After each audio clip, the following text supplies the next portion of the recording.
So hey guys, and welcome to Amesie's Corner. How the heck are you today? So anyways, I've got 10 questions here to answer that you guys asked in the last video, and just some questions that I seem to get asked a lot on my channel. So let's jump right into this. Question 1. Do mechanics prefer working on normal, well-supported vehicles like Hondas and Ford F-150s, or do mechanics appreciate working on the strange ducks like Toyota MR2s, Saab 900 SPGs, or RX-7s? Well, it comes down to this. It depends on how busy you are at any given time. When you're not as busy and you don't have as many customers breathing down your neck to get cars out the door, of course we like working on sports cars and stuff like that. But you typically, as the day goes, you got to get work done. To make money, we like to just do the brake jobs and the diagnoses and the tranny swaps, the engine swaps, and that sort of stuff. It's always a pain having to find parts for a car that is hard to find parts for. And to do that on any kind of schedule that fits with scheduling repairs for, like a doctor would schedule visits, it can get in the way. So a lot of people tend to like to rather make their money with the easier to work on, the easier to get parts on cars. There are some guys like me with a lot of experience with the quirky stuff that I really love it. I really do.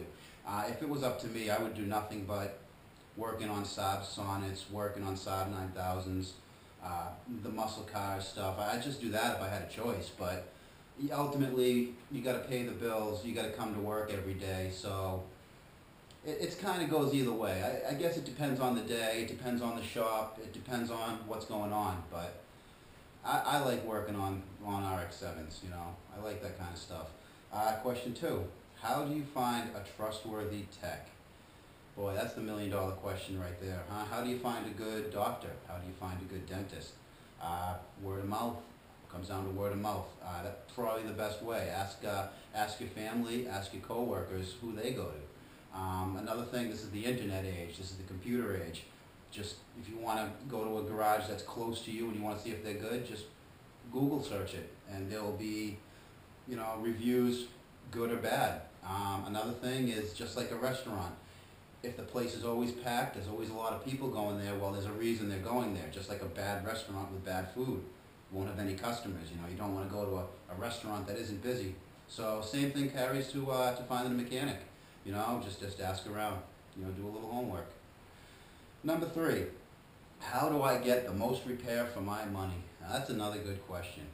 And that was going to start with giving the person who's working on your car as much information as possible, not just finding your garage, going to your mechanic, the girl out front, just handing the keys and saying there's a noise and leaving. Try to be as specific as possible with what you want done. As in, like if you're trying to find a rattle or a squeak or a noise, what speed does it happen? How often does it happen? Is the car hot? Is the car cold?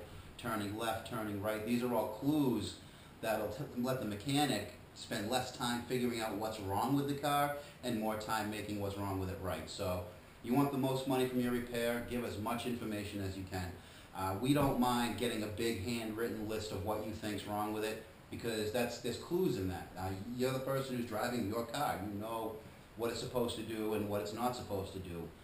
When a mechanic gets in the car, he doesn't know what's normal operating, and you kind of have to decode that for oneself being a mechanic. So you want the most money out of your repair, I recommend giving as much information and being as patient as you can with the people fixing your car. So, number 4, are genuine parts as good as aftermarket parts? Are the parts you would get from, say, the person who manufactured your car as good as the parts you get from AutoZone, Napa, O'Reilly, whoever third-party supplier of parts? That would be the aftermarket. Now, there's 2 parts to this coin. One part is the part built better? Will it fit better? Will it perform better? Will it last longer? Typically, from the manufacturer, that's all those are the case. They'll perform better. They were made to work with the car. They were tested with the car. But the other thing is parts fail. New parts fail. Used parts fail. Old parts, everything can fail. So what happens when, say, you replace the water pump from the dealer? You buy one from the dealer. You think it's the best pump. 60,000 miles down the road, that pump fails. Well, you're going to go buy another pump, right? Well, if you had bought that pump from certain suppliers, it will come with a much better warranty. Typically, lifetime warranty from the third-party aftermarket suppliers, and no warranty from the dealer other than, you know, a 30-day materials and workmanship warranty. So I'd say the aftermarket's pretty good, and if they're going to stand behind the part for the lifetime, like brakes, you can buy a set of brake pads from AutoZone that will come with a lifetime warranty. Some of these parts suppliers will offer a warranty over and above if you give a couple extra dollars, you know, like a service contract or whatever. So I'm going to have to say that aftermarkets can pretty much be the way to go. There are going to be some circumstances where the factory part, you know, certain sensors with Chryslers need the factory sensor, you know, coils and whatnot, and can, you know, not work quite as well, set check engine lights. So I like using aftermarket parts just because they're more apt to replace them when they fail. And I like to buy a part once and not have to buy it again. Number 5, is it worth buying name brand fluids? No, it really isn't. The oils come from one place. They come from the ground. There's maybe a handful of big companies that refine the bulk stocks, and then they sell it to whoever, Valvoline, Mobil, Coastal, or whatever proprietary, never heard of brand that would be offered by a parts supplier. But it's all the same stuff. It comes from the same place, and really what difference is like special additive packages. Like if one company says they've got something for older engines that has an additive in it that'll soften seals, that's really the only difference. Otherwise, oils are by, you know, I want to say by law, but I don't know if there's a law governing it, but they're regulated to be a baseline, and that's what that little circle on the oil, that's the rating system for it.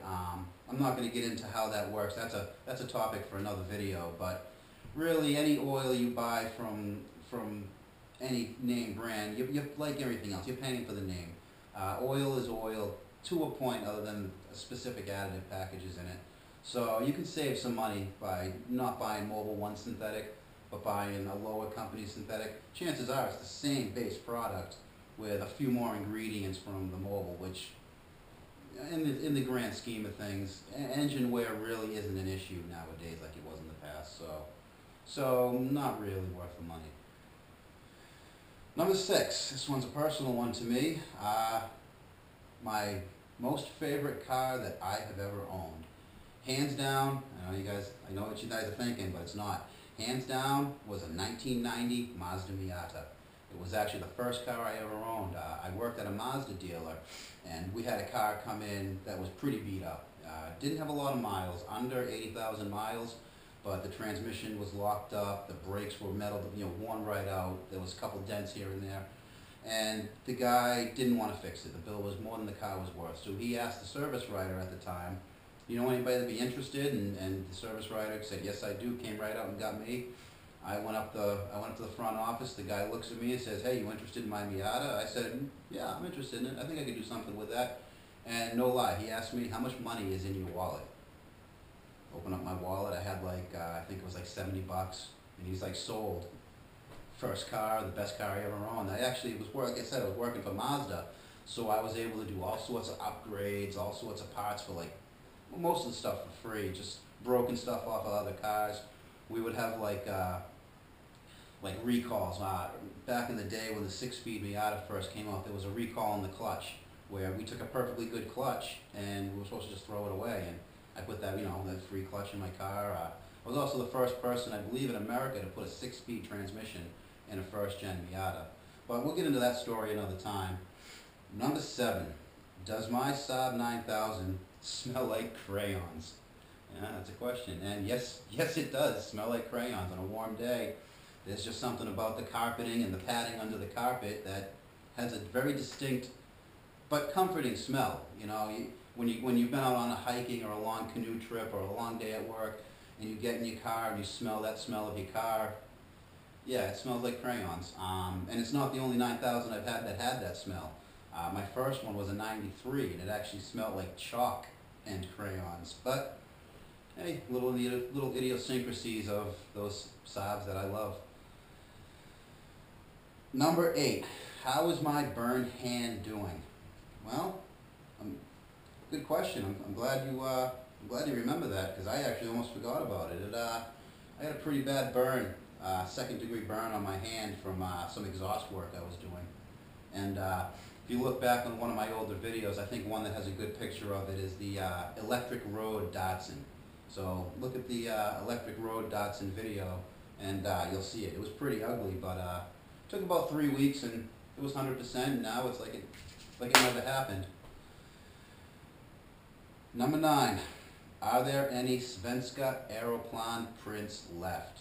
Well, yes, I believe I have 3 left. I have the one up here, and I have one here.